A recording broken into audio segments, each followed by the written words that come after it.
শুরুতেই থাকছে সংবাদ শিরোনাম। জেল হেফাজতে অসুস্থ চিন্ময় প্রভু, দুই বাংলার শুরু প্রার্থনা। জানিয়ে দেব পাল্টেছে অনেক কিছু, এবার বদলের বাংলাদেশ, নতুন নির্বাচন পদ্ধতি। থাকছে বিস্তারিত। পাকিস্তান থেকে আবদালি ক্ষেপণাস্ত্র কিনছে বাংলাদেশ, বিপদে ভারত। থাকছে বিস্তারিত প্রতিবেদনে। এবং সর্বশেষ জানিয়ে দেব ভারত হাসিনাকে ফিরিয়ে না দিলে আমরা আলোচনা করব, বদলের বাংলাদেশের সুর নরম। শুনছিলেন সংবাদ শিরোনাম, এবার থাকছে বিস্তারিত প্রতিবেদনে।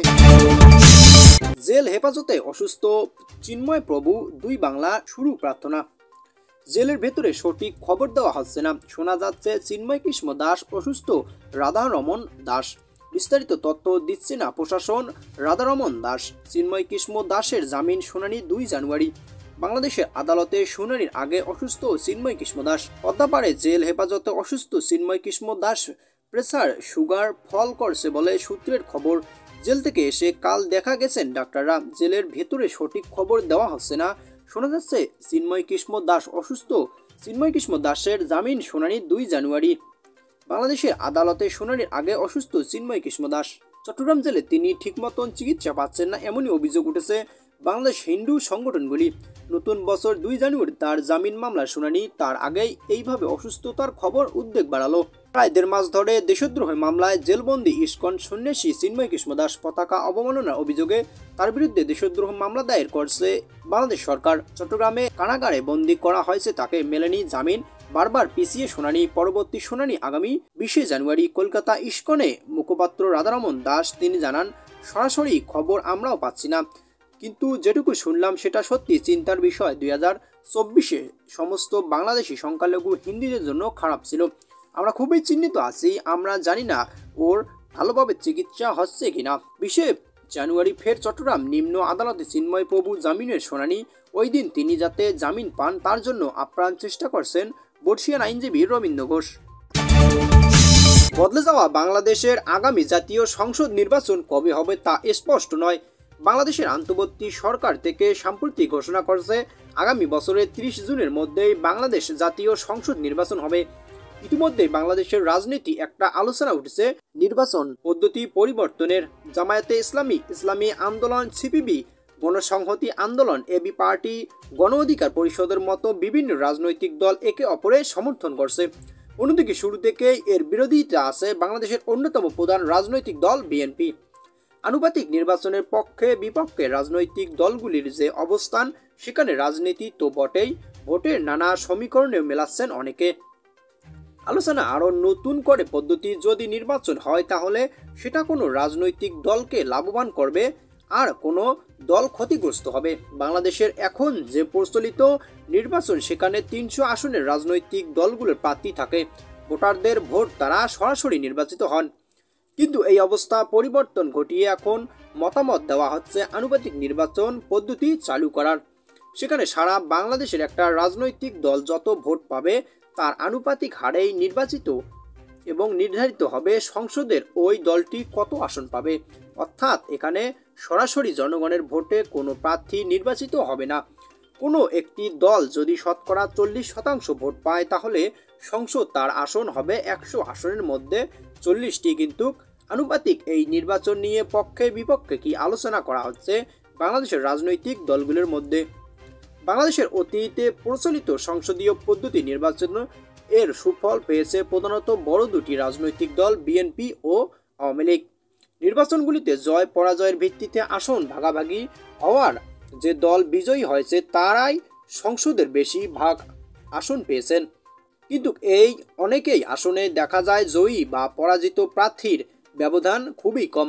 বাংলাদেশের 90 দশকের থেকে সংসদীয় পদ্ধতি চালুর পর 2008 সালে 4টি জাতীয় সংসদ নির্বাচন ফল বিশ্লেষণ করে দেখা গিয়েছে প্রধান দুটি বড় রাজনৈতিক দল তাদের ভোটের হারের তুলনায় আসন বেশি পেয়েছে। এটা বেশি ঘটেছে বিজয়ী দলের ঘরে। সম্প্রতি বাংলাদেশে জামায়াতে ইসলামীর পক্ষ থেকে আনুষ্ঠানিকভাবে আনুপাতিক নির্বাচনের প্রস্তাব তুলে ধরা হয়েছে। দলটির পক্ষ থেকে রাষ্ট্র সংস্কারে নানা রূপরেখা তুলে ধরার সময় নির্বাচন ব্যবস্থার সংস্কার করে আনুপাতিক পদ্ধতি নির্বাচনের প্রস্তাব তুলে ধরা হয়। রাজনৈতিক মহলে আলোচনা আছে যে ইসলামপন্থী রাজনৈতিক দলগুলো নিয়ে জামায়াতের জোট বাস্তব রূপে রূপ নিলে সেটা নতুন করে জোটকে রাজনৈতিক তো বটেই, নির্বাচনী মাঠেও সুবিধা দেবে। বাংলাদেশের এমন কিছু রাজনৈতিক দল আছে যাদের ভোট সারা বাংলাদেশ খুবই একটা নেই, কিন্তু নির্দিষ্ট কোনো আসনে জনপ্রিয়তা থাকায় অতীতে তাদের অনেকেই এক বা একাধিকবার আসন বিজয়ী হয়েছে। কিন্তু আনুপাতিক ভোটে আবার এসব রাজনৈতিক দল শতাংশের হিসেবে ন্যূনতম ভোট না পেয়ে হারিয়ে যাবার শঙ্কাও রয়েছে। সব মিলিয়ে বলা যায় আনুপাতিক নির্বাচনে পক্ষে বিপক্ষে নানা মতই পাওয়া যাচ্ছে। এটা নিয়ে বাংলাদেশের সকল রাজনৈতিক দলের মধ্যে যেমন ব্যাপক ঐক্যমত তৈরি হয়নি, তেমনি যাচাই হয়নি ভোটারদের মনোভাব। আবার অন্তর্বর্তীকালীন একটা সরকার নতুন একটা নির্বাচন পদ্ধতি চালু করতে আদৌ আগ্রহী হবে কিনা সেটাও স্পষ্ট নয়। পাকিস্তান থেকে আবদালি ক্ষেপণাস্ত্র কিনছে বাংলাদেশ, এর পাল্লায় চলছে কে আসবে। মূলত দুটি কারণে এই ক্ষেপণাস্ত্র বিক্রি করতে চাইছে পাকিস্তান। প্রথমত, ভারতের সঙ্গে বাংলাদেশের সম্পর্কের অবনতির সুযোগ নিয়ে এই অঞ্চলের প্রভাব বাড়ানোর চেষ্টা করতে চায় ইসলামাবাদ। শেখ হাসিনা ভারতে আশ্রয় নেওয়ার পর থেকে ভারত বাংলাদেশের মধ্যে সুসম্পর্ক খুব একটা ভালো যাচ্ছে না। এর মধ্যেই খবর হলো বাংলাদেশ সরকার পাকিস্তান থেকে কিনছে স্বল্প পাল্লার ব্যালিস্টিক মিসাইল আবদালি। এ নিয়ে পাকিস্তানের সঙ্গে কথা বলছে বাংলাদেশ সরকার, এমনটাই খবর ইন্ডিয়ান ডিফেন্স রিসার্চ উইং। ওই ওয়েবসাইটের খবর অনুযায়ী পাকিস্তান থেকে বাংলাদেশ কিনতে চাইছে স্বল্প পাল্লার মিসাইল এবং আবদালি SRBM ক্ষেপণাস্ত্র। এটি পাল্লার 400 কিলোমিটার পর্যন্ত যাবে। ফলে এ নিয়ে ভারতের উদ্বেগের কারণ রয়ে যাচ্ছে। প্রতিরক্ষা বিশেষজ্ঞদের বক্তব্য, মূলত দুটি কারণে এই ক্ষেপণাস্ত্র বিক্রি করতে চাইছে পাকিস্তান। প্রথমত, ভারতের সঙ্গে বাংলাদেশের সম্পর্কের অবনতির সুযোগ নিয়ে। এমন একটি খবর ভারতের জন্য কি হুমকি? বিশেষজ্ঞরা বলছেন আবদালি ভারতের উত্তর পূর্বাঞ্চলে রাজ্যগুলির জন্য একটা হুমকি তো বটেই, কারণ উত্তর পূর্বের অধিকাংশ শহরগুলির এর পাল্লায় চলে আসবে। ফলে বিষয়টি চিন্তা বলেই মনে করছেন বিশেষজ্ঞরা। তবে জানা যাচ্ছে ওই মিসাইল বাংলাদেশকে বিক্রি করতে গেলে পাকিস্তানকে মিসাইল টেকনোলজি কন্ট্রোল রেজিমের সঙ্গে কথা বলতে হবে। সেক্ষেত্রে সমস্যায় পড়তে পারে ভারত। হাসিনাকে ফিরিয়ে না দিলে আমরা আলোচনা করব বদলের বাংলাদেশের সুর নরম। এদিকে বদলের বাংলাদেশের অন্তর্বর্তী সরকারের পররাষ্ট্র উপদেষ্টা মোহাম্মদ তৌহিদ হোসেন বলেছেন, ভারতের কাছে প্রাক্তন প্রধানমন্ত্রী শেখ হাসিনাকে ফেরত চাওয়া হয়েছে। তাকে ফিরিয়ে না দিলেও দুপক্ষের মধ্যে অনেক স্বার্থ ইস্যু আছে, সেগুলো নিয়ে সামনে এগিয়ে যাবে বাংলাদেশ। ঢাকার বাংলাদেশ পররাষ্ট্র মন্ত্রণালয় ইংরেজির নতুন বর্ষ শুভেচ্ছা জানিয়ে সাংবাদিকদের তিনি এ কথা বলেন। বাংলাদেশের পররাষ্ট্র উপদেষ্টা বলেন, দেখুন, আমি মনে করি দুটি দেশের পাশাপাশি চলবে। এটি শেখ হাসিনা একটা ইস্যু, কিন্তু দুপক্ষের মধ্যে অনেক স্বার্থ ইস্যু আছে, আমরা সেগুলো নিয়ে সামনে এগোবো। তিনি আরো বলেন, একটি অনিশ্চয়তা এবং বিশেষ অবস্থার মধ্য দিয়ে কয়েক মাস আমরা পার করছি। বাংলাদেশ এখন এক ধরনের স্থিতিশীলতা আছে। আমরা আশা করব যে পরিস্থিতি আরও স্থিতিশীল, বৈদেশিক এবং আভ্যন্তরীণ সম্পর্কের ক্ষেত্রে একটি মসৃণ পরিস্থিতি সৃষ্টি হবে। বাংলাদেশের সামনে কী ধরনের কূটনৈতিক চ্যালেঞ্জ রয়েছে জানতে চাইলে তৌহিদ হোসেন বলেন, আমরা সব দেশের বিষয়ে মনোনিবেশ করব। আমরা আমাদের প্রতিবেশীর সঙ্গে ভালো সম্পর্ক চাই, মার্কিন যুক্তরাষ্ট্রের সঙ্গেও ভালো সম্পর্ক চাই, চীনের সঙ্গেও ভালো সম্পর্ক চাই। প্রতিটি ক্ষেত্রে ভালো সম্পর্ক রাখার জন্য আমাদের স্বার্থ আছে।